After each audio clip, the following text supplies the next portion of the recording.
시편 103편 1절에서 5절입니다. 내 영혼아 여호와를 송축하라. 내 속에 있는 것들아 다 그 성호를 송축하라. 내 영혼아 여호와를 송축하며 그 모든 은택을 잊지 말지어다. 저가 내 모든 죄악을 사하시며 내 모든 병을 고치시며 내 생명을 파멸에서 구속하시고 인자와 긍휼로 간시우시며 좋은 것으로 내 소원을 만족케 하사 내 청춘을 독수리같이 새롭게 하시는도다. 아멘. 기도하고 하나님 말씀 듣겠습니다. 거룩하시고 자비로우신 하나님 아버지, 감사와 찬송과 영광을 하나님 앞에 올려드리나이다. 거룩한 주일 하나님 앞에 예배케 하시고 하나님께 영광 돌리게 하시니 감사합니다. 이 시간 하나님의 생명의 말씀을 듣고자 하오니 성령께서 부족하고 연약한 종의 입술을 사용하사 하나님의 거룩한 성령의 가르침을 따라 주의 진리를 능력으로 선포할 수 있도록 성령으로 충만함 허락하여 주옵소서. 하나님, 이곳에 모인 모든 영혼들이 하나님의 말씀 안에서 흥왕케 되어지는 놀라운 진리의 능력을 맛보아 경험하는 귀한 시간이 되게 하여 주옵시고, 우리의 영혼이 하나님의 말씀 안에서 새로워지고 우리의 영혼이 하나님 말씀에서 위로를 얻으며 우리의 영혼이 하나님의 말씀 안에서 하나님께 영광 돌리는 그러한 놀라운 은혜의 삶으로 날 달려나아갈 수 있도록 주님 도우시며 역사하여 주옵소서. 이 시간에도 성령께서 주관하심을 찬송하오며 어린아이들의 심령까지도 하나님 붙들어 주셔서 말씀 듣다가 믿음 생겨지게 하시고 어릴 때부터 하나님 신속히 거듭나 하나님의 영광을 살아가는 영혼들 되어질 수 있도록 주님 도우시며 역사하여 주옵소서. 감사드리오며 살아계시고 역사하시는 우리 주 예수 그리스도의 이름으로 기도 올려드리옵나이다. 아멘. 우리는 우리 자신의 신앙과 신앙생활의 현 주소가 어떠한지를 점검해 보아야 합니다. 정직하게 한번 생각해 보십시다. 우리의 신앙과 신앙생활을 점검해 볼 때에 어떠한 모습입니까? 영적인 실상은 거짓으로 속일 수 없는 것입니다. 그러니 우리의 상태를 바로 알고 바로 진단하여 바른 치료책을 간구하는 것이 우리가 신앙생활하는 동안 무엇보다 중요한 것이라 말하겠습니다. 우리의 신앙의 모습을 영적인 신호등으로 비유하자면 어떠한 모습일까요? 녹색 등입니까? 빨간색 등입니까? 아니면 노란색 등입니까? 녹색 등이 여러분의 신앙의 지속적인 성장과 성숙을 보여주고 있느냐 말입니다.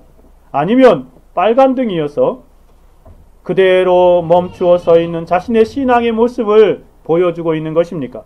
아니면 노란색 등의 신호처럼 잠시 기다리고 있는, 정체되어 있는 상황입니까? 다르게 비유하자면 신앙의 상태가 생생하고 활발하고 푸르름을 보이면서 왕성하고 역동적으로 움직이고 있는가? 라고 묻는 것입니다. 아니면 시들시들 말라서 죽어가고 있는 생기가 없는 모습입니까? 우리의 신앙의 모습이 어떠한 모습으로 점검되어지는 것입니까? 오늘날 신자의 삶을 점검해 보면 왠지 녹색이나 역동적인 삶보다는 빨간 신호등을 나타내고 보이고 있지 않는가 하는 생각을 지워버릴 수 없습니다. 생기 없는 모습으로 세상을 살아가고 있지는 않는가 하는 생각이 들곤 하는 것이죠. 우리의 영적인 모습은 참으로 어떠합니까? 빨간 신호등의 모습은 아닌지요? 이러한 모습은 바른 신앙의 모습이 아닌데 왜 이러한 모습이 우리 자신에게 자주 발견되는 것입니까?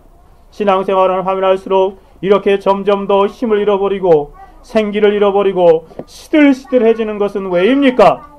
은혜로 충만한 삶을 살지 못하는 이유는 도대체 무엇인 것입니까? 이러한 삶에 대한 원인은 복잡하고 다양합니다. 많은 이유와 원인들을 발견할 수 있겠지요. 각자 자신의 영혼을 점검하여 볼 때 나름대로 여러 가지 원인을 발견하게 되고 하나님 앞에 나아가서 회개하고 다시 회복하고자 하는 마음이 들 것입니다. 여러분, 여러 가지 원인들 가운데 저는 오늘 본문에서 한 가지 원인을 함께 생각하고 상고해 보고자 합니다. 결론부터 말씀드리면 하나님을 향한 찬송, 영혼의 찬송의 부재 때문이라는 것입니다. 하나님을 향한 참된 찬송, 영혼의 찬송이 메말라 있기 때문에 우리의 영혼이 힘을 잃어버리고 시들시들하며 빨간 신호등과 같은 삶으로 정체되어 있다는 것입니다. 신자가 찬송을 잃어버리게 되면 신앙의 생기를 잃어버리게 되는 것입니다. 찬송을 잃어버리면 신앙의 생기는 간 곳 없이 사라져버리는 것입니다. 찬송이 없는 삶은 몸이 건조한 삶일 수밖에 없습니다. 바른 찬송이 없는 삶은 기쁨도 없습니다. 즐거움도 없습니다. 기쁨과 즐거움은 찬송으로 표현될 때에 배가로 증가되어지는 것. 그러므로 우리 자신을 면밀하게 점검하여 보고 찬송의 삶을 회복하는 시간이 되어지기를 원합니다. 우리가 살펴보는 시편 103편은 하나님을 향한 찬송시입니다. 150편의 시편이 있는데 그 중에 많은 찬송시들이 있습니다. 그 찬송시들 중에 가장 독보적인, 가장 탁월한 찬송시 중에 하나라고 말했어도 과언이 아닐 정도로 그러한 놀라운 찬송의 시입니다. 찬송시들 중에 찬송시라고 말할 수 있는 시편이 103편입니다. 스퍼전은 이 시편을 이렇게까지 말하더라고요. 다윗은 훨씬 더 숭고한 방식으로 유일하게 참되시며 살아계신 하나님을 찬양하기 위하여 하늘과 땅의 모든 곡절을 다 동원하고 있습니다. 이 시편이 하늘과 땅에 있는 모든 곡절을 다 동원하여서 하나님을 찬송하고 있다는 것입니다. 우리는 이토록 숭고한 내용을 온전히 파악하기란 불가능한 사실을 자각하고서 해석에 임해야 합니다. 이렇듯 흥겨운 일에 몰두함에 있어 우리는 우리의 영혼과 우리 속에 있는 모든 것들을 다 동원해야 합니다. 하지만 안타깝게도 이 일을 행하기에 우리의 영혼은 너무나 제한적이고 너무도 제한적이며 우리의 모든 정신적 역량은 매우 미미합니다. 이 시편 속에는 너무나 많은 의미가 내포되어 있습니다. 이 시편 속에서는 너무나 많은 내용이, 그런 많은 의미들이 내포되어 있다는 것입니다. 그 자체로서 한 권의 성경이라 할 만큼 포괄적인 진리를 제시해주고 있습니다. 또한 이 시편 하나만으로도 교회의 찬송가로서 충분할 정도입니다. 참 놀랍은 표현이죠. 여러분, 교회의 찬송가가 많지만 이 시편 103편 한 편만으로도 교회의 모든 찬송가를 대표할 수 있을 만한 충분한 찬송이다 라고 시편 103편을 스펄전은 극찬하고 있습니다. 이 내용을 연구해 보니까 그렇다는 것이에요. 그런가 하면 경건한 앤드루 보나르는 이 시편을 이렇게 설명하더라고요. 스코틀랜드 성도들은 주의 만찬, 즉 성찬을 기념할 때마다 이 시편을 얼마나 자주 노래했는지요 라고 그렇게 감탄하더라고요. 얼마나 자주, 얼마나 자주 감탄했는지요 그렇게 경탄하더라고요. 그러면서 우리에게 특별하게 알려져 있는 시편이다 라고 표현합니다. 그래서 이 시편은요, 존 낙스의 얽힌 일화와도 연관성이 있는 시편이래요. 그 엘리자베스 아담슨이라는 그런 분이 계셨는데, 그분이 다른 어떠한 사람들보다 존 낙스가 하나님의 은총의 샘을 더욱 온전히 열어준다고 생각했기 때문에 존 낙스의 설교를 들으려고 집회에 참석하곤 했답니다. 그녀는 마침 집회에 참석했는데 존 낙스가 그날 이 시편 103편의 설교를 했대요.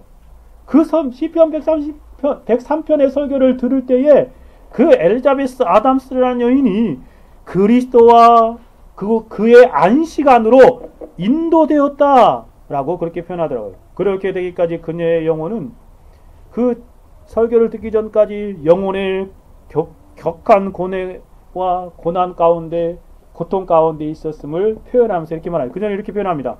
육체적인 고통이 아무리 격심해지고 이러한 고통은 1000년 동안 당하며 10배나 더 당한다 해도 단 15분 동안 당하는데 영혼의 고뇌에는 미치지 못합니다. 그렇게 극심한 영적인 고통 가운데 있었던 여인이었어요.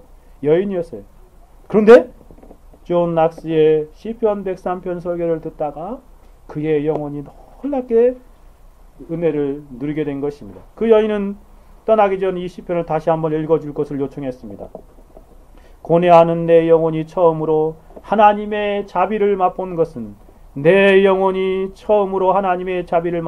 바로 이 말씀을 받을 때입니다. 이제 내게는 이 시편이 세상의 모든 왕국을 차지하는 것보다 더 만족스러우며 달콤하기 그지 없습니다. 정말 그렇습니다. 이 시편 하나의 의미를 알고 그 안에 담겨있는 그리스도와 그의 안식을 누리는 것이 온 세상 만국을 얻는 것보다 더 달콤하고 만족스러운 일이다 라고 고백하고 있습니다.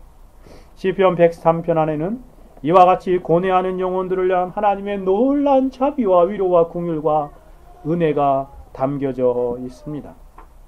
그러면 시편 103편 속으로 함께 들어가 봅시다. 이 복된 주일 아침에 저는 성도가 하나님을 향하여 어떠한 삶을 살아야 하는지를 이 시편에 의지하여 말씀드려 보려고 합니다. 다음으로 성도들이 어느 정도로 그러한 삶을 살아야 하는지도 생각해 보고, 아마 오늘은 다룰 수 없지만 다음에 다루게 되면 왜 그러한 삶을 살아야 하는지도 생각해 보고자 합니다. 그럼 첫째로, 성도는 본문에서 발견하는 성도는 어떠한 삶을 살아가는 사람입니까? 성도는 영혼으로 하나님을 송축하는 삶을 사는 사람입니다. 어떠한 사람이라고요? 성도는 하나님을 찬양하고 하나님을 찬송하고 하나님을 송축하는 삶을 사는 사람이라고 본문이 우리에게 가르쳐주고 있습니다. 자신만 하나님을 찬양하는 삶을 살 뿐만 아니라 모든 피조물을 향해서도 하나님을 송축하기를 간절히 소원하는 삶을 사는 사람이 바로 성도입니다. 시인은 1절에서 자신의 영혼을 향하여 이렇게 권면합니다. 권면의 내용은 다른 것이 아니라 하나님을 송축하라 라는 표현입니다. 1절 2절에 이렇게 말합니다. 내 영혼아 여호와를 송축하라. 내 속에 있는 것들아 다 그 성호를 송축하라. 내 영혼아 여호와를 송축하며 라고 말하고 있습니다. 여기서 우리는 성도는 하나님을 송축하는 삶을 사는 사람임을 분명하고 명확하게 알게 되지 않습니까? 그러면 그러한 송축이란 무엇입니까? 여러분, 송축이란 말이 좀 생소하죠. 그러나 시편을 읽다 보면 그런 말이 많이 등장하는 것을 볼 수 있어요. 송축이 뭡니까? 성경에서 찬송과 관련된 여러 가지 표현들이 있습니다. 히브리에 보면 여러 가지 표현이에요. 우리나라 성경에도 많죠. 찬송, 찬양, 찬미, 그리고 송축 등으로 번역되는 모습을 표현해주고 있다. 근데 어떤 것은 다른 단어를 같은 찬양이라고 번역하기도 하고 또 다른 단어이기 때문에 다르게 번역하기도 하는 그러한 모습들을 표현해 주고 있습니다. 이 송축이라는 말을 생각해 볼 때 먼저 이 표현이 나왔으니 찬송과 관련된 구약 언어인 히브리어 원어의 표현들을 한번 생각해 보기를 원합니다. 히브리어 원어를 본지는 여러분이 잘 보지는 않겠지요. 원어 사전에 의하면 찬송이나 찬양과 관련된 히브리 표현이요, 제가 연구해 보니까 4가지가 나오더라고요. 4가지. 그 중에 오늘 본문 어떤 게 쓰였나 한번 생각해 보세요. 첫 번째 표현은 이겁니다. 보세요. 제가 가져왔어요. 무슨 말인지 모르겠죠. 꼬부랑 글씨에다가 뭐야 하나도 모르겠죠. 네, 이런 표현입니다. 테힐라흐, 테힐라흐, 혹은 트힐라흐라고 이렇게 읽습니다. 이게 바로 전형적인 그런 찬송이라는 표현의 글자인데요. 영어 표현은 게 프레이즈로 번역되었습니다.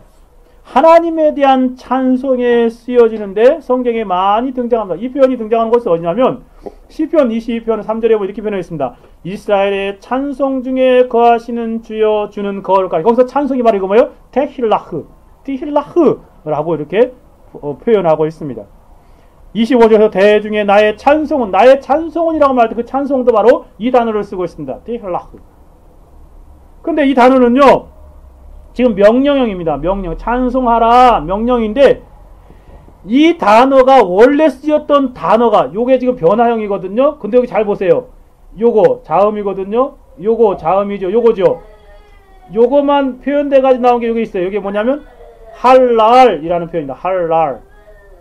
할랄이라는 표현. 요 단어의 변화형입니다. 그래서 이 할랄이라는 동사는 우리가 잘 알고 있는 표현이에요. 요 밑에 있는 게 뭐가 같아요? 할랄 밑에 있는 게 할렐루야. 이거 할렐루야 히브리어는 처음 보죠. 할렐루야. 이 할랄이 찬송하라, 찬양하라는 뜻이에요. 야가 바로 야훼 하나님을 표현하는 것입니다. 하나님을 찬송하라 라는 말. 그러니까 이 디힐라흐라는 이 표현은 바로 할렐루야라는 그 단어, 할랄의 원어에서 온 찬송이라는 단어입니다. 바로 하나님, 그 하나님을 찬송하라는 것이죠. 시편 113편 1절에 보니 이렇게 표현되어 있습니다. 할렐루야라고 시작합니다. 그러면서 뭐라고 하냐면 여호와의 종들아 찬송하라. 여호와의 이름을 찬송. 여기 표현을 여러분 원어에 잘 보면 이렇게 되어 있어요. 할렐루야 하고 있잖아요. 그 다음에 할렐루 여호와의 종들 한다면 뭐라? 그 다음에 할렐루 여호와의 이름을 이 단어가 계속 반복적으로 사용되고 있어요. 시편 135편 1절에서도 할렐루야 여호와의 이름을 찬송하라. 여호와의 종들아 찬송하라. 아까 113편은 찬양으로 번역됐지요. 115편은 똑같은 단어예요. 할렐루야 여호와의 이름을 할렐루 여호와의 종들아 할렐루야라고 표현하고 있습니다. 그래서 티힐라라는 할랄이라는 표현의 강조형으로 하나님을 찬송하되, 여기 보세요. 점이 찍힌 거 보이죠? 여기 점 찍혔고 여기 점이 괜히 찍힌 게 아니라 강조한 거예요. 강조.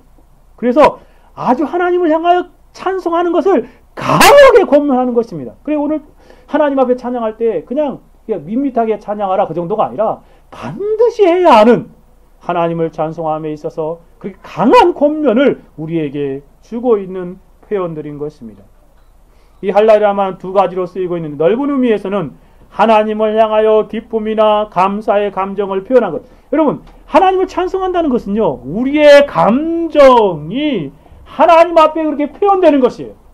하나님께 찬송하는 그러한 감사와 그 기쁨이 표현되는 그 자체를 찬송이라는 거죠. 만약 그래서 이 마음속에 있는 기쁨과 감사가 결여되어 있으면 이러한 테힐라라는 찬송이 합당하게 하나님께 드려지고 않는 것이에요.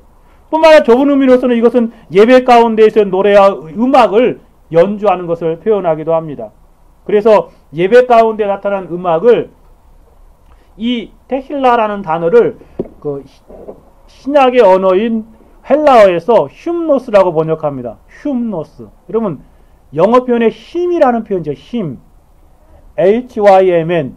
바로 그것이 그 신약 성경인 헬라어 흉노스에서 온 단어입니다. 그 예배 중에 찬송을 말하는 것이에요. 힘은. 예배 중에 찬송. 이게 첫 번째 단어였습니다. 두 번째 단어는 이것입니다. 뭐 이상하네요. 그냥 보세요. 언제 이런 거 보겠어요. 그죠? 자마르라는 단어입니다. 자마르. 자마르. 하나님 앞에 이 자마르라는 단어는 특별히 그 악기나 현을 손으로 뜯는 걸 말해요. 그러니까 하프나 어떤 이렇게 악기 뜯는 거 있죠. 그런 것으로 하나님께 찬송하고 노래하는 것을 자마르라고 표현하고 있습니다. 우리나라 성경에서는 시편 47편 6절에 이렇게 번역되어 있습니다. 찬양하라 라고 말할 때 거기서 자마루라고 번역되어 있어요. 자메루라고 번역했습니다. 하나님을 찬양하라, 찬양하라, 우리 왕을 찬양. 거기 네 번이나 동시에 이 자마루라는 등장하고 있어요. 찬양하라, 자마루. 하나님을 찬양하라, 자마루. 찬양하라, 자마루. 우리 왕을 찬양하라, 자마루. 계속 자마루라고 번역했어요. 악기를 가지고 하나님께 정말 자신의 모든 찬송을 올려드리는 모습을 표현해 주고 있는 것입니다. 다윗이 그것이 아주 능통했지요. 네, 다윗이 악기를. 그러니까 다윗이 얼마나 악기를 잘 타고 하나님께 노래했는지, 심지어 사울왕이 귀신 들렸을 때 어떻게 했어요? 그 소년 다윗을 불러가지고 그 앞에 악기를 타가지고 찬양하게 했잖아요. 바로 그 단어가 바로 이 자마루라는 단어입니다. 시편 135편 3절에서도 이 단어를 또 사용하고, 세 번째 단어로 가볼까요? 세 번째 단어는 바로 이 단어입니다. 시르라는 단어. 시르. 똑같은 단어인데 변화형이에요. 이렇게 시르라고 쓰기도 하고 쉬르라고 쓰기도 합니다. 쉬르라고 쓰기도 합니다. 이 두 단어도 바로 찬송과 관련된 표현인데요. 이건 특별히요, 번역되기를 노래라는 의미입니다. 노래. 특히 예배에 있어서 종교적인 노래에 대하여 찬송으로 번역되고 있는 것을 볼 수 있습니다. 이것은 특히 시편 92편 1절에 보면 안식일의 찬송시라고 말할 때 이 쉬르라는 단어를 씁니다. 안식. 제목에 있죠. 표제어에. 그리고 시편 108편 1절에서도 다윗의 찬송시라고 말할 때 이 쉬르라는 단어를 씁니다. 그리고 어떻게 번역됐냐? 우리나라 말로 노래로 번역된 노래. 하나님에 대한 찬송이에요. 특히 예배 가운데 드려진 노래는 바로 하나님을 향한 찬송. 마지막 단어가 이겁니다. 바라크라는 단어. 바라크. 이게 번역되어서 바레키라고 번역되고 있습니다. 이 바라크라는 단어는 좀 특별한 단어인데요. 여러분, 우리가 생각하기에 그냥 찬송은 노래하며 악기를 타고 마음의 기쁨과 감정을 표현하는 거 생각하잖아요. 근데 이 단어가 찬송하는 것에 사용될 때 특별한 의미를 가지고 있습니다. 이 단어는 원래 무슨 뜻이냐면 축복이라는 단어예요. 축복. 축복이라는 단어입니다. 그럼 생각해보세요. 여러분, 오늘 본문에 하나님을 내 영혼아 여호와를 송축하라 그럴 때 이 네 가지 단어 중에 어떻게 쓰였겠습니까? 바로 이 단어입니다. 송축이라 그 뒤에 축자가 축복하다는 축자잖아요. 하나님께 축복을 올려드려라. 바로 이것이 찬송이라는 것입니다. 이 바라크라는 단어입니다. 그래서 영어 성경에서는 Bless the Lord라고 표현했습니다. 하나님께 축복을 올려드려라. 송축하라 라는 그런 말로 번역된 것입니다. 원래 이 바라크라는 단어는요, 하나님 앞에서 이렇게 무릎을 꿇다, 굴복하다 그런 뜻입니다. 그러면서 하나님께 존경을 올려드리고 하나님께 송축하고 하나님께 순경의 표현을 돌려드리는, 하나님을 축복하고 축하하고 하나님께 하나님을 높여드리는 그러한 단어로 사용된 것입니다. 근데 정반대로 이 단어가요, 또 다른 의미가 있어요. 무슨 의미냐면 저주하다는 단어도 있어요. 그러니까 이 단어가 잘못 사용되면 하나님을 송축하는 그 표현과 정반대의 의미가 있어요. 저주하다고, 진노하다는 뜻, 그런 뜻도 있어요. 오늘 본문에서는 이 축복하고 하나님을 송축하는 그러한 표현으로 사용되고 있는 것을 볼 수 있습니다. 여러분, 하나님을 향한 찬송은 바로 무엇입니까? 우리가 노래하며 기쁨과 감사를 표현하는 그것뿐만 아니라 오늘 본문에 나온 그런 송축의 의미가 있어요. 우리가 하나님을 높여드리는 것이에요. 우리가 하나님께 우리의 마음을 다 기울여서 하나님을 축복하고 축하하고 존경의 표현을 하나님께 올려드리는 것, 그것이 바로 찬송이라는 것입니다. 하나님께 그렇게 향한 숭상의 마음, 존경의 마음을 찬송이라고 하는 것입니다. 이게 바로 히브리어의 네 가지 그 찬송에 대한 단어입니다. 헬라어는 나중에 나오면 한번 신약 다룰 때 한번 생각해 봅시다. 이처럼 성경은 하나님을 향한 찬송을 다양한 언어로 표현하고 있습니다. 그런데 오늘 본문에 사용된 송축이라는 표현은 우리가 하나님을 향하여 축복하는 독특한 표현의 찬송을 말하고 있습니다. 우리는 성도의 삶이 어떠해야 함을 알게 됩니다. 바로 하나님을 송축하는 삶이에요. 하나님을 높여드리는 삶이에요. 하나님께 존경심과 하나님의 그런 놀라운 업적들을 이렇게 기리며 축하하는 그러한 삶이 바로 찬송이라는 것입니다. 하나님을 찬송하는 삶의 진면목이 바로 이 단어에 나와 있는 것이에요. 바라크, 이 베라키라는 이 단어 안에 이 바레키, 오늘 본문에 쓰는 이 베라키라는 단어가 바로 하나님을 향한 찬송의 독특하고 특별하고 탁월한 모습을 우리에게 알려주고 있어요. 그래서 오늘 본문에 바로 여호와를 송축하라 라는 말은 찬송 중에 찬송일 수밖에 없어요. 단순히 노래하는 것이 아니에요. 단순히 기쁨과 감사를 표현한 정도가 아니에요.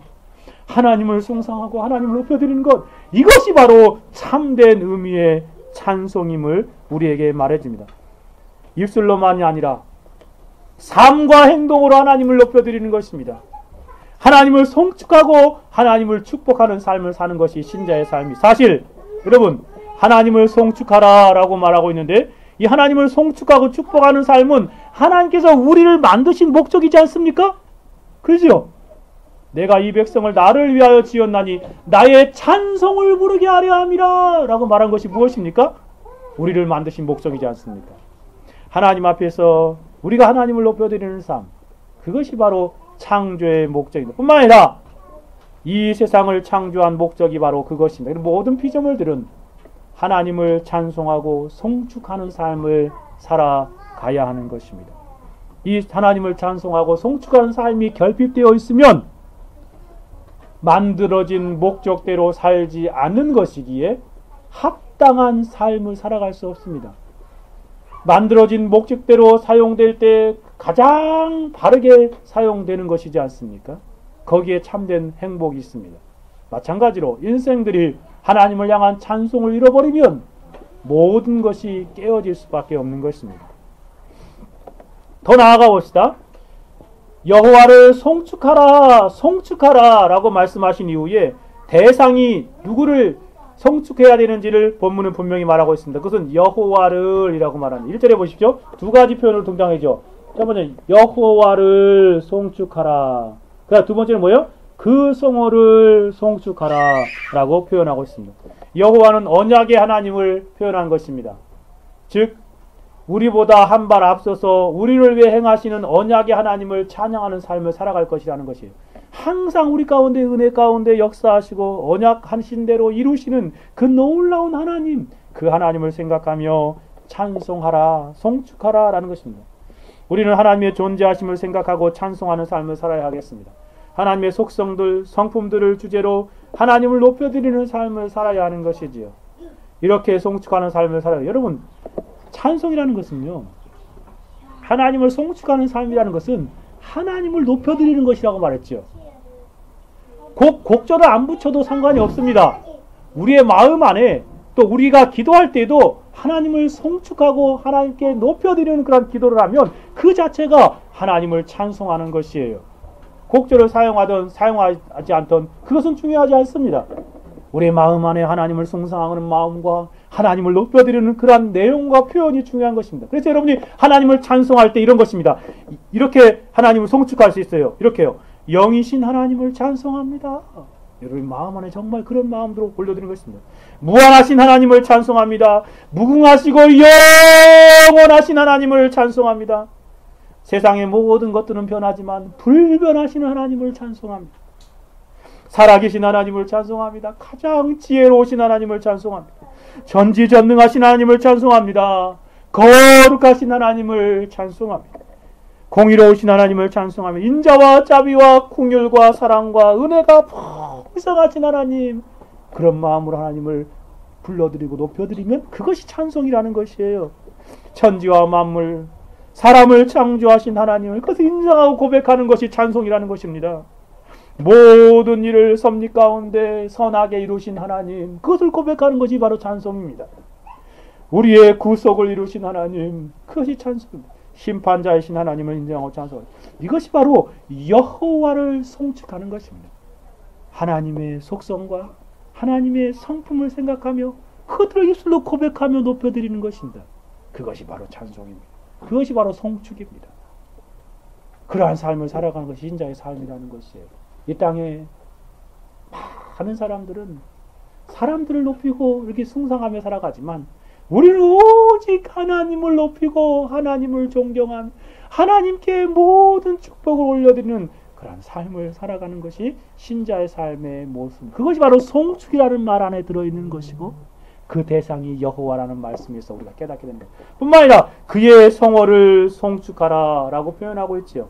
여러분, 하나님께서 이 땅에 기념물로 남겨놓으신 것 중에서 가장 아름다운 것이 무엇인지 아십니까? 하나님이 모든 걸 다 창조하셨잖아요. 그렇죠?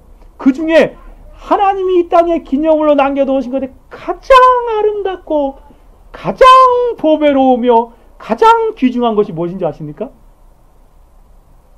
뭐겠어요? 바로 이거잖아요. 그의 성호예요. 성호. 성호가 뭐죠? 하나님의 이름. 그렇죠? 하나님의 호칭. 이건 제 말이 아니라 시편 8편에서 말하는 바지요. 시편 8편에서 이렇게 말합니다. 여호와여, 주의 이름이 온 땅에 어찌 그리 아름다운지요. 무슨 말입니까? 이 세상에 있는 하나님이 남겨놓으시는 기념물들 가운데 가장 아름다운 것이 주의 이름입니다 라고 표현하고 있습니다. 여러분, 주의 성호를, 그의 성호를 찬송하라, 송축하라는 말은 그것을 인정하는 것입니다.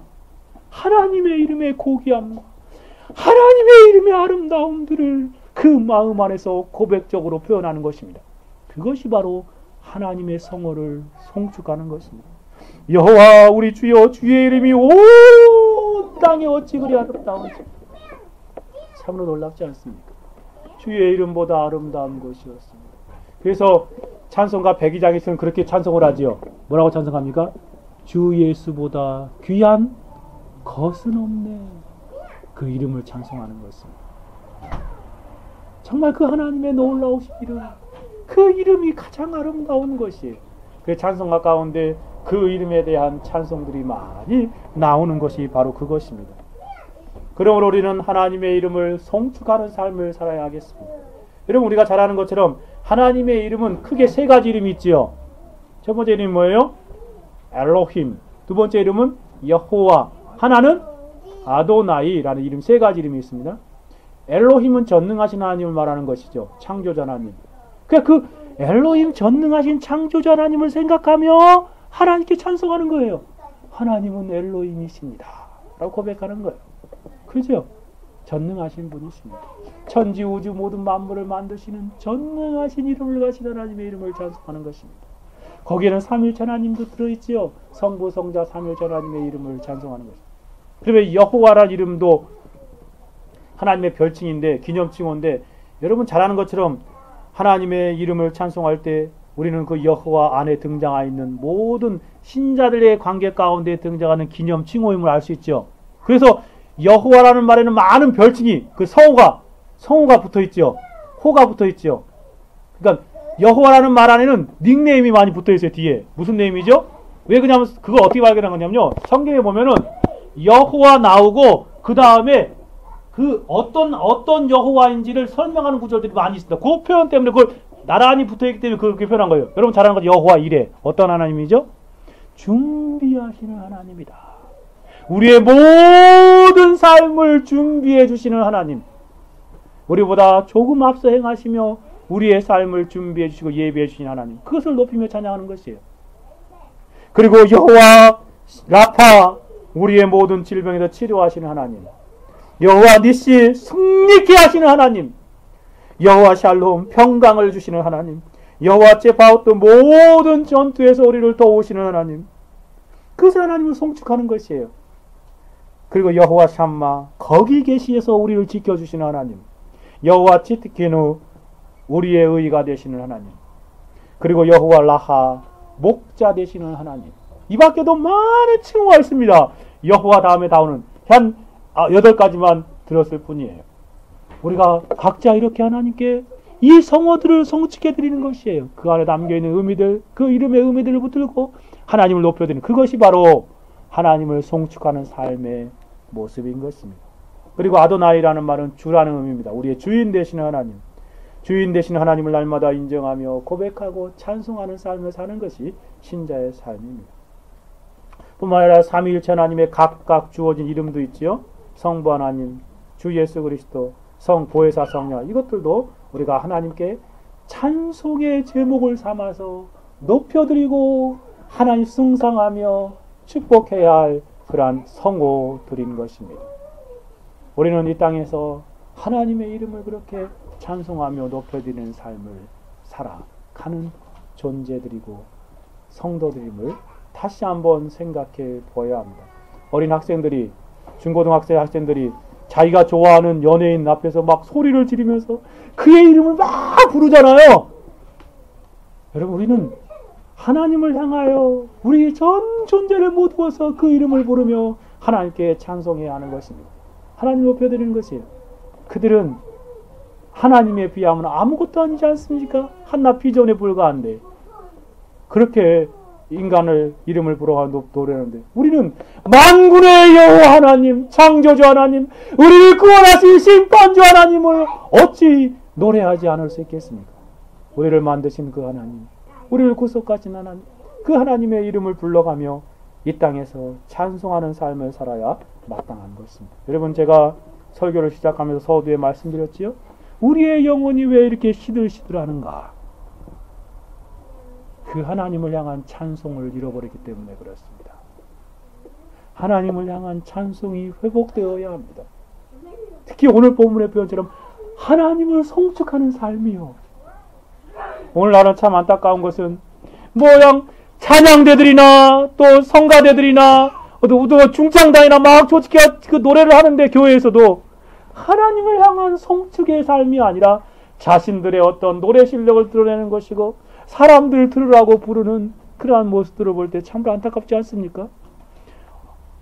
못 불러도 괜찮아요. 어느해도 괜찮아요. 음정이 틀리면 어떻습니까? 우리의 마음 안에 하나님을 향한 송축으로 하나님 앞에 고백으로 올려드리다면 그것이 하나님께 얼마나 기쁨이 되겠습니까? 우리는 그 찬송을 회복해야 합니다. 찬송할 때 우리의 영혼은 생기를 얻게 되어지는 것이고, 찬송할 때 이스라엘의 찬송 중에 거하시는 하나님을 만나 배움으로 말미암아 그 안에서 우리는 다시금 하나님의 놀라운 은혜를 풍성하게 누리게 되어지는 것입니다. 여러분의 찬송의 삶은 어떻습니까? 여러분은 하나님을 송축하는 삶을 살아가고 있습니까? 하루를 살아갈 때에 흥얼흥얼거림이 있습니까?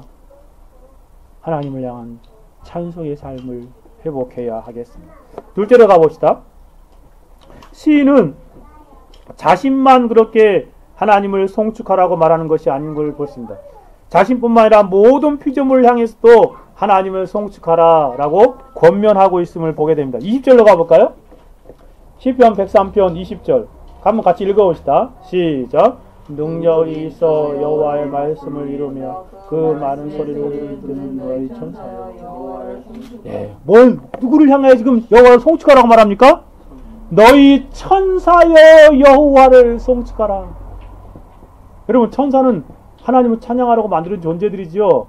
그럼에도 불구하고 시인은요, 그 천사들에게서 너희 천사여 여호와를 송축하라 라고 권면하고 있어요.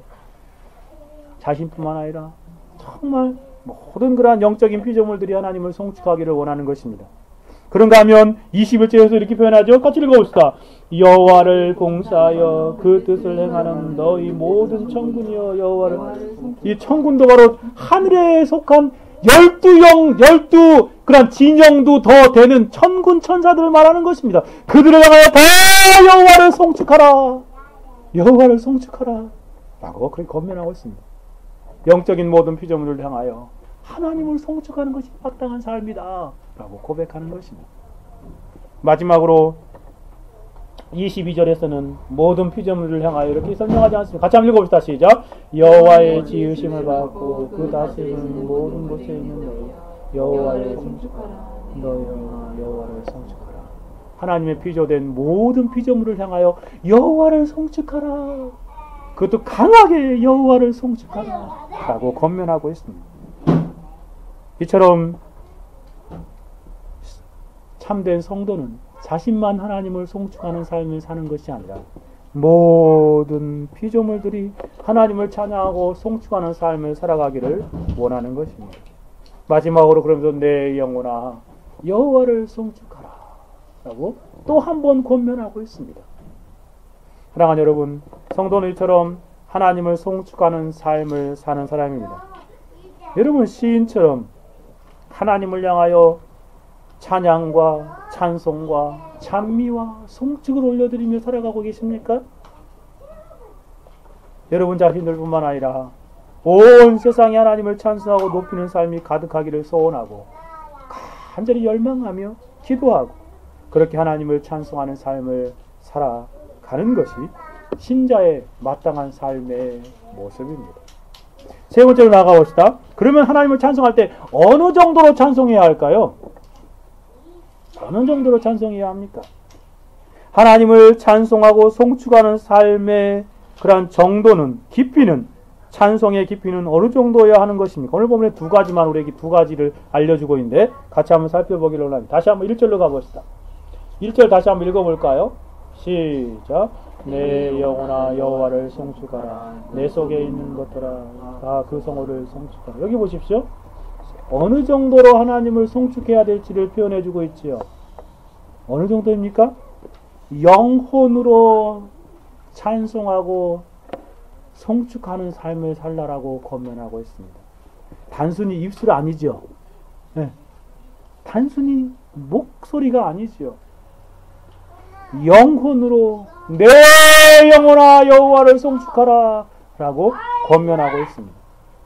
내 영혼아 라는 말이 우리로 하여금 찬양의 깊이와 정도가 어떠해야 하는지를 잘 가르쳐 주면서 동시에 다른 측면에 생각해 보면 우리가 어떠한 찬송을 하나님을 찬송해야 되는지 보여줘. 그것은 바로 하나님을 찬송할 때 우리에게 가장 귀중한 최상의 것으로 하나님을 찬송하라는 것입니다.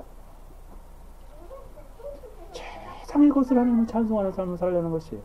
청교도 토마스 와스는 이 내 영혼이라는 말을 내 영혼하라는 말의 근거를 이렇게 설명합니다. 하나님의 눈은 주로 우리의 영혼을 살펴보십니다. 식탁에 100가지의 요리를 내어놓더라도 하나님은 오직 이 한 가지 음식에만 손을 대실 것입니다. 그것은 그분의 애호식품이기 때문에 그렇습니다. 최상이신 분은 최상의 것으로만 섬김을 받으십니다. 우리가 그분께 영혼을 바칠 때 그것은 곧 최상의 예물이 되는 것입니다. 영혼을 불사른 섬김은 그리스도께 드리는 신부의 향기로운 술 곧 성류즙입니다. 정말 그렇습니다. 진실로 그러합니다. 우리가 하나님 앞에 찬송하고 송축하는 삶을 살 때에 최상의 것, 우리에게는 가장 귀중한 것으로 찬송해야 하는 것입니다. 영혼으로 찬송해야 하는 것입니다. 마음 깊은 곳 영적인 샘에서 솟아나는 곡조로 하나님을 찬송하는 삶을 살아야 하는 것입니다. 이것은 다르게 표현하면 외적인 찬송이 아니라는 것입니다. 그렇죠? 육적인 찬송에 그치는 그러한 입술의 찬송이 아니라는 것입니다. 영혼에 깃들어 있는 찬송, 영혼으로 하나님을 높여드리고 영혼으로 하나님을 기리며 영혼으로 하나님을 송축하는 삶을 살아가라 라고 권면하는 것입니다. 여러분, 사도 바울은 신약성경에서 이렇게 표현하지 않습니까? 이러한 동일한 표현을 고린도전서 14장 15절에 이렇게 말합니다. 그러면 어떻게 할꼬? 내가 영으로 기도하고 또 마음으로 기도하며, 그 다음에 뭐라고 말하나 이렇게 말합니다. 내가 영으로 찬미하고 또 마음으로 찬미하리라. 사도 바울은 이것이 무엇인지 알았습니다. 하나님을 향하여 영혼으로 찬송하는 것입니다. 사도 바울이 빌립보 감옥에 갇혔을 때 그 한밤중에 그가 신라와 더불어 하나님을 찬송하지 않습니까? 그 찬송은 바로 영으로 하나님을 찬송하는 찬송이었을 것이 분명합니다. 그죠? 하나님을 향하여 영혼 깊은 곳에서부터 하나님을 바라고 하나님을 높이고 하나님을 존경하고 하나님을 축하하고 하나님을 송축하는 삶으로 그가 나아갔을 것이 분명합니다. 내가 영으로 찬미하고 또 마음으로 찬미하리. 이와 같이 시인은 우선적으로 자신의 영혼을 향하여 권면하면서 하나님을 송축하는 삶을 살 것을 말하고 있습니다. 여기서 알 수 있듯이 우리의 영혼은 하나님만을 찬송하는 일에 있어서 종종 무딘 가운데 놓여 있기에 우리는 날마다 우리의 영혼을 향하여 시인처럼 내 영혼아 여호와를 송축하라 라고 말할 필요성이 있습니다. 우리의 영혼이요 자주 하나님을 찬송하는 삶을 게을리하거든요. 이 시인도 그랬던 것 같아요. 그러니까 자신의 영혼을 향하여 내 영혼아 하나님을 송축하라. 마치요 자기 영혼을 제3자인 것처럼, 그죠? 자신 안에 있는 영혼인데 제3자인 것처럼 그렇게 권면하고 있어요. 내 영혼아 여호와를 송축하라 라고 권면하고 있어요. 다시 한번 하나님을 찬송할 것을 상기시킨 것이죠. 청교도 윌리엄 거널의 말을 빌리자면 그는 이렇게 설명합니다. 우물물이 단 한 번의 펌프질로 넘쳐 나올 정도로 가득하지는 않습니다. 여러분 이거 무슨 표현인지 아십니까? 요즘에는 뭐 수도꼭지 다 틀면 물이 나오잖아요. 예전에 어떻게 했어요? 시골에서는 이 지하수 받아가지고 끌어올리는 이게 있었죠. 예. 저도 많이 해봤는데 시골에서 그래가지고 물을 딱 한 바가지 붓고 막 이렇게 하면 안 올라오지요. 또 붓고 올라오지요. 한 바가지 물로 끌어올리기가 참 힘들지요. 우리의 심령 또한 세상적인 대화에 골몰하다가 곧바로 하나님께로 모든 관심을 자유롭게 전하였을 정도로 신령하지는 않습니다. 정말 그렇지요. 세상 가운데 일주일 동안 살아가면서 금방 하나님을 향한 영혼의 찬양이 터져나올 수 있는 그런 상황이 되지 못하는 것을 보게 되어요. 종종 은혜의 선물은 종종 은혜의 샘물은 너무도 깊은 곳에 위치해 있어 단순한 펌프질만으로는 그러한 심령을 곧장 기도에 몰두하도록 고무시키지는 못합니다. 감동을 고무시키기 전에 논거가 충분히 제시되어야 합니다. 모범적인 성도들이 종종 독백적으로 자신의 심령을 고무시켜 하나님과의 친교에 접합하도록 만드는 것도 바로 이때. 그러니까 신이 그러고 있는 거예요. 내 영혼에게 말하는 것이에요. 하나님 앞에 나아갈 때 내 영혼아 하나님을 송축하라. 자신의 영혼에게 말하는 것입니다. 자신의 영혼을 설득시키는 것입니다. 그래서 하나님께 정말 고조되며 찬송할 수 있도록. 본문에서 다윗은 자신의 심령이 바람직한 상태에 놓여있지 않는 것을 혹은 그런 상태에 놓여있지 않을까봐 내심 염려하고 있는 듯합니다. 그는 자신의 심령이 다소 무기력함을 직시하고 그래서 스스로 내 영혼아 여호와를 송축하라라고 거듭거듭 말하는 거죠. 오늘 본문에 몇 번이나 나와요. 1절에 내 영혼아 송축하라, 2절에서 내 영혼아 송축하라, 그리고 마지막 절에서 내 영혼아 여호와를 송축하라. 자꾸 반복적으로 자신의 영혼을 향하여 권면하는 것입니다. 그때 우리의 영혼이 깨어나서 하나님만을 송축하고 높이는 삶으로 복된 신자로서 살아가는 것입니다. 그러니 여러분도 신앙생활에 나아갈 때마다 자주 자신의 영혼을 향하여 말하십시오. 내 영혼아 여호와를 송축하라. 둘째로 자신 속에 있는 모든 것들을 다 기울여서 하나님을 송축해야 함을 가르쳐주고 있습니다. 자신의 영혼과 더불어 자신 안에 있는 모든 것들이 다 합쳐져서 하나님만을 송축하라는 것이죠. 시인은 권면하죠. 내 안에 있는 모든 것들아 여호와를 송축하라. 강하게 권면하고 있습니다. 우리의 모든 역량과 감성, 재능, 하나님이 우리에게 주신 모든 것들, 그 하나님을 찬송하고 찬양하는 일에 다 동원되어야 한다는 것입니다. 그것들이 나누어져 있어서 하나님을 찬양하기에 합당한 모습이 되지 않으면 안 되는 것이죠. 오직 모든 것들을 기울여서 하나님을 높이고 하나님을 찬송하고 하나님께 기울여지는 그러한 삶을 살아가라는 것입니다. 진실로 그렇습니다. 찬송은 부분적으로만 드려지는 것이 아니라 전체적으로 드려져야 합니다. 전인격으로 하나님을 찬송하고 전인격으로 하나님을 높여드리는 삶을 살아가야 하는 것이지요. 우리 안에 있는 모든 것, 인격적으로 하나님을 송축하고 찬양해야 합니다. 어떤 주석학자는 이렇게 표현하더라고요. 그것을 모든 사상으로 하나님을 송축해야 합니다. 온갖 감정이 작동하는 모든 마음으로 하나님을 찬송해야 합니다. 의지나 양심이나 이성이나 정신 따위로도 표현할 수 있는 인간 내부에 구성되어 있는 전인격적 실체로 하나님을 찬송해야 합니다. 우리의 생각도 하나님을 찬송하는 것으로 가득 차야 합니다. 우리의 표현들도 하나님을 찬송하는 것으로 가득 차야 합니다. 시편 기자가 하나님을 향한 찬송과 경배를 거론한다면서 이와 같은 전인격적인 실체들을 강조한 이유는 외형적인 입술로만에 드리는 예배를 배격하기 위함입니다. 정말 그렇습니다. 우리가 예배드릴 때도 하나님을 찬송할 때도 우리의 마음이 하나님께 집중되어서 우리 안에 있는 모든 것들이 영과 더불어 하나님께 높여드려진다면 그것이 바로 신자의 삶의 모습입니다. 물론 천상에서나 그 완전한 영적 예배가 드려질 수 있겠습니다.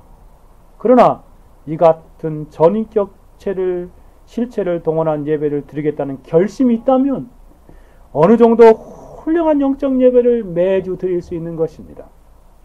그러니 우리는 날마다 예배 드리러 나올 때마다 오늘 하나님을 향한 내 영혼과 더불어 전인격으로 높여드리고 찬양해야 하겠다는 마음으로 나와서 예배하는 것입니다. 예배 드릴 때마다 그렇게 하나님 앞에 드리는 사랑하는 여러분, 우리는 하나님을 향하여 어떠한 찬송의 삶을 살아가고 있습니까? 어떠한 송축의 삶을 살아가고 있으십니까? 시인처럼 이 땅에서 영적인 순례길을 갈 때마다 우리의 영혼을 살피고 날마다 우리의 영혼을 향하여 권면하십시다. 내 영혼아 여호와를 송축하라. 누구보다 내 자신이 하나님을 송축하고 찬송하는 삶을 살 것을 날마다 권면하십시오. 실제로 우리의 삶에 그렇게 살아가야 아침에 일어날 때마다 이렇게 말하십시오. 내 영혼아 여호와를 송축하라. 하루를 살아가면서 내 속에 있는 모든 것들아 그의 성호를 송축하라. 내 영혼아 여호와를 송축하라 라고 고백하며 삶을 사십시오. 혹시 그거 잘 안 되면은요, 이런 방법도 참 여러분에게 요긴한 그런 하나님을 찬송하는 삶을 살아갈 수 있는 중요한 하나의 원리가 될 것입니다. 그것이 뭐냐면요, 그것을 찬송하는 것이에요. 내 영혼아 여호와를 찬송하라 라고 그것을 곡절. 우리가 그 예전에 그 복음성가 가사 가운데 그런 찬송이 있었죠. 기억나요? 제가 한번 불러볼까요? 어떻게 하더라? 내 영혼아, 아니 어떻게 하죠? 어떻게 하죠? 찬양하라 내 영혼아, 찬양하라 내 영혼아, 내 속에 있는 것들아 다 찬양하라. 정말 그 찬송이 있지 않습니까? 이 찬송가가요, 그 새 찬송가에서는 정식 찬송가가 들어왔어요. 621장에 들어왔더라고요. 제가 보니까 그 621장에 찾아보니까 좀 가사를 바꿔가지고 이렇게 부르더라고요. 한번 제가 불러볼게요. 찬양하라 내 영혼아, 찬양하라 내 영혼아, 온 마음과 정성 다하여 주 찬양하라. 2절은 경배하라 내 영혼아, 경배하라 내 영혼아, 온 마음과 정성 다하여 주 경배하라. 여러분 하루를 살아갈 때 아침에 일어나면 이렇게 불러보십시오. 찬양하라 내 영혼아. 자신에게 말하십시오. 그럼 하루를 시작하는 거예요. 잘 안되면 매일매일 자주 반복하지. 하루를 살아갈 때도. 제가 이것을 우리 수요일날 가르쳐줬더니 우리 영진이가 그러더라고요. 영진이가 혼자서 찬양하라 내 영혼아 그렇게 부르더라고요. 그래서 내가 들으면서 저도 해봤어요. 3일 동안 계속 해봤습니다. 목요일날도 해보고, 화요일날, 금요일날도 해보고, 또 토요일날도 해보고, 오늘 아침에 해봤더니 진짜 마음이 하나님께 향하는 것 같아요. 여러분, 그 잘 안되면은요, 정말 자신의 영혼을 향하여 그렇게 찬양을 하세요. 한번 불러볼까요? 반주 되겠어요? 안 되겠다. 한번 해봅시다. 정말 사랑하는 여러분, 하나님을 송축하고 찬양하는 것이, 찬양하서 아무리 강조해도 지나치지 않습니다. 우리의 영혼이 시들한 영혼 가운데 있습니까? 우리의 영혼의 신호등이 왠지 빨간 불이 켜진 것 같은 그러한 영적인 상황을 발견하십니까? 다시 한번 하나님 앞에 찬양을 회복하십시오. 오늘날 이상한 찬송가처럼, 이상한 복음성가처럼 그런 찬양 말고요. 우리는 정말 계시로 약속된 이 놀라운 시편 찬송도 가지고 있지 않습니까? 그리고 이러한 시편의 찬송들을 가사로 한 그런 바른 노래들을 가지고 있지 않습니까? 그 노래로 하나님께 찬송하는 것이에요. 그렇게 자신의 영혼을 향하여 날마다 부추기십시오. 제가 설교를 시작하면서 말씀드렸던 것처럼 우리의 신앙이 빨간색 등과 같은 모습을 보이는 한 가지 중요한 이유는 이러한 찬송의 삶의 부재 때문입니다. 그러므로 우리 모두 영혼으로 항상 하나님을 송축하는 삶을 살아갑시다. 하루를 살아갈 때도 일을 하면서도 흥얼흥얼 찬송의 삶이 여러분 가운데 나타나진다면 여러분은 그 안에서 복된 영적인 삶을 살아가게 되어질 것입니다. 왜냐하면 그것이 저와 여러분을 만드신 하나님의 창조의 목적이고 저와 여러분을 구속하시고 구원하신 하나님의 목적이기 때문에 우리는 그 안에서 가장 행복한 삶을 살아가는 것입니다. 하나님을 송축하고 찬양하는 삶은 우리의 영혼이 사는 길이요, 우리의 영혼이 하나님의 은혜를 풍성하게 누리는 길입니다. 오직 하나님을 향한 송축과 찬양하는 삶을 살아가는 저와 여러분이 되기를 간절히 소원합니다. 같이 한번 기도하겠습니다. 들은 말씀을 생각하며 기도합시다. 우리의 찬송의 삶을 어떠합니까? 너무나 메말라 있지는 않습니까? 영혼의 메마름은 찬송의 삶과 비례하는 관계에 있다고 말할도 과언이 아닙니다. 하나님 우리의 찬송의 삶을 회복시켜 주십시오. 그래서 영혼으로 하나님을 찬송하는 복된 그런 창조의 목적을 이루는 삶을 살게 하옵소서. 같이 한번 기도하겠습니다. 같이 한번 기도합니다. 그런 말씀을 생각하며 기도합시다.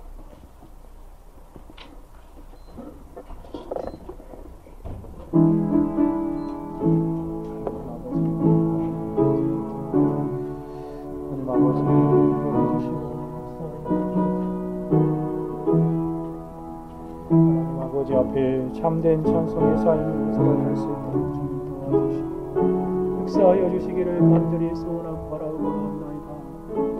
오 하나님 아버지, 창조의 땅을 살아갈 때에 하나님 우리가 다시금 하나님을 향한 송축과 찬양의 삶을 살아가는 자들 다시 한번 상기하며 회복할 수 있도록 주님 도와주십시오. 메마른 이 땅을 살아갈 때 얼마나 자주 우리의 영혼이 하나님을 향한 찬송을 잃어버리고 살아가는지요. 오 하나님 아버지, 우리의 기도가 하나님을 향한 찬송축과 찬양으로 가득 차게 하옵소서.